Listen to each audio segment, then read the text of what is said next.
Nous allons nous recueillir aujourd'hui sur celle d'une personnalité religieuse qui a consacré son temps aux plus misérables, Sœur Emmanuelle. Après avoir passé sa vie en Égypte, dans les bidonvilles du Caire, la religieuse avait souhaité rejoindre sa congrégation en 1993 dans une maison de retraite du Var, à Caillan. C'est là qu'elle s'est éteinte juste avant ses 100 ans. Aline Mettet et Denis Pardano.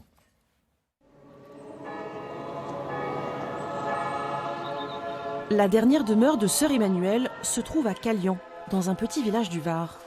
Elle est enterrée dans une tombe collective, celle de sa congrégation, les Sœurs de Notre-Dame de Sion.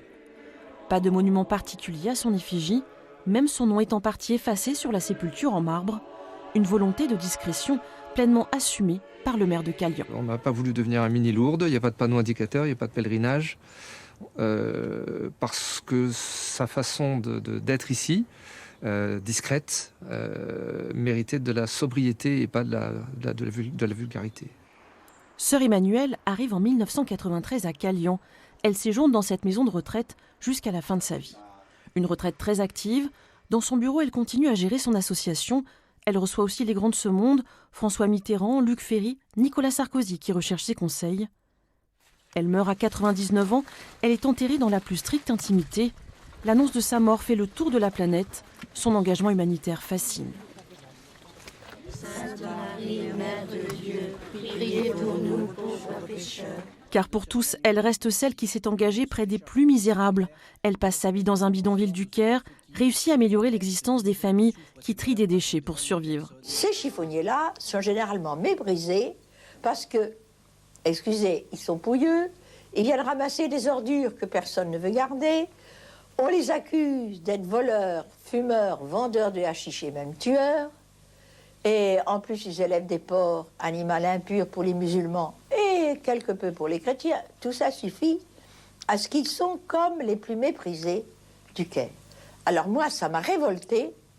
Et c'est pour ça que j'ai décidé, avec la permission de mes supérieurs, naturellement, d'aller partager nuit et jour leur vie pour leur prouver que quelqu'un de la dite bonne, entre guillemets, société, partageant donc leur vie nuit et jour, ils étaient des citoyens à part entière, ils étaient des hommes.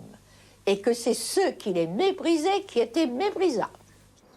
Même à la fin de sa vie, celle que l'on surnommait la petite sœur des chiffonniers a marqué tous ceux qu'elle a rencontrés par sa personnalité et son énergie. Il y avait toujours une étincelle d'espièglerie, de joie et de rire dans les yeux de Sœur Emmanuelle.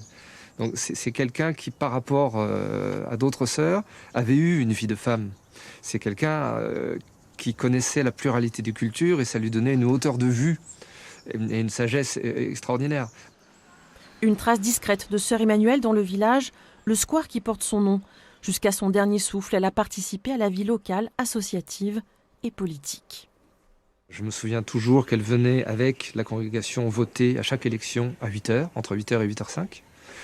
On me prévenait qu'elle arrivait, parce que ce qu'elle aimait bien, c'était que je vienne l'accueillir au bout de la coursive, au bout du couloir de l'école où il y avait le bureau de vote. Elle posait sa main sur mon bras, comme si elle avait besoin de moi pour marcher. Et au bout de quelques pas, j'avais l'impression que c'est elle qui me portait. Donc oui, il y avait quelque chose. Elle avait quelque chose que je n'ai vu chez personne d'autre. Son souvenir subsiste, son œuvre caritative aussi, avec l'association de protection de l'enfance Asmae. Avec son habituel franc-parler, elle avait déclaré un jour « Si tu crois en Dieu et que tu ne fais rien pour les autres, excuse-moi, c'est foutu ».